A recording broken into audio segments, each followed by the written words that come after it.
Nifta, welcome to Viral Capital Market Updates.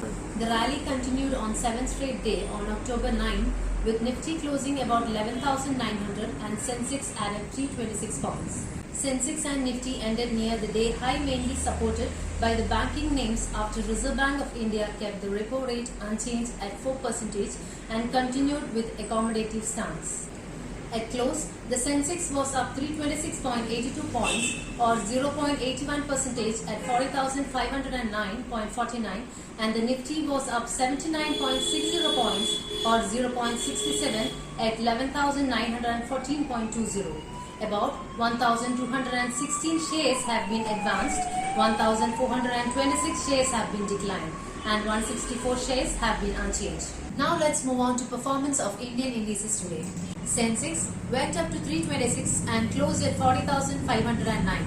Nifty 50 went up to 79 and closed at 11,914. Bank Nifty went up to 655 and closed at 23,846. Nifty Mid Cap 100 went down to 53 and closed at 17,093. And Nifty Small Cap 100 went down to 13 and closed at 5,876. British Pound trading at Rs 94.61 and US dollar trading at Rs 73.16. Brent crude trading at $43.03 and gold MCX 10 gram trading at Rs 50,650. Silver 1 lot trading at Rs 61,446. Wipro, Axis Bank, SBI, ICICI Bank and HDFC Bank were among the major gainers on the Nifty, while the losers were Grasim Industries, UPL, Hindalco, Sun Pharma and SBI Life Insurance. Among sectors, bank, infra, IT indices ended in the green, while the selling witnessed in the FMCG, auto, metal and pharma indices as expected.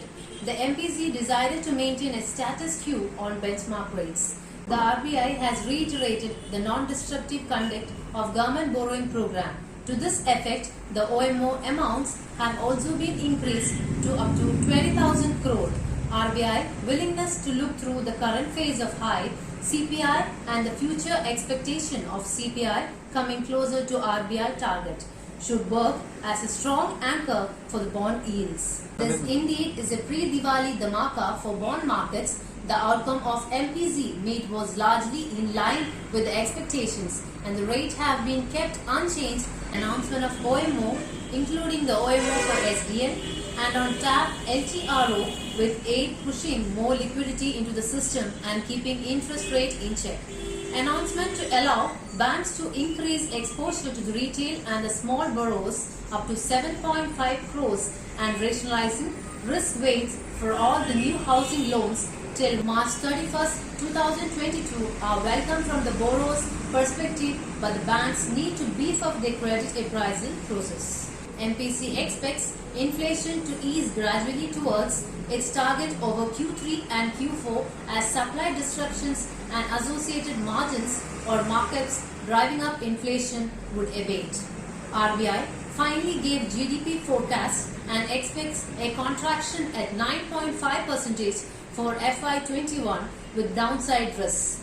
As the economy continues to be in fragile state, recovery in the growth assumes primacy. As the economy continues to be in fragile state, recovery in the growth assumes primacy.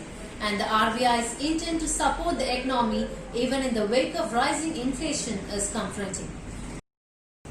Crude oil prices are trading firm as Hurricane Delta has forced closure of the crude oil platforms in the Gulf of Mexico with about 1.7 million BPD or 92% of the total US Gulf crude output.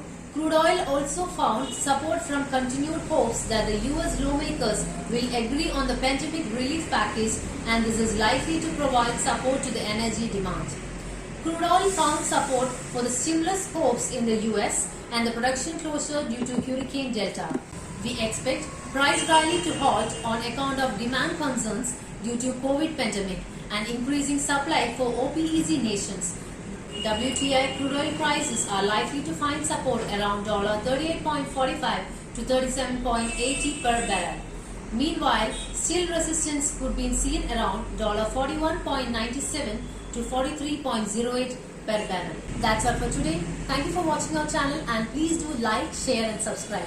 Don't forget to stay home and stay safe.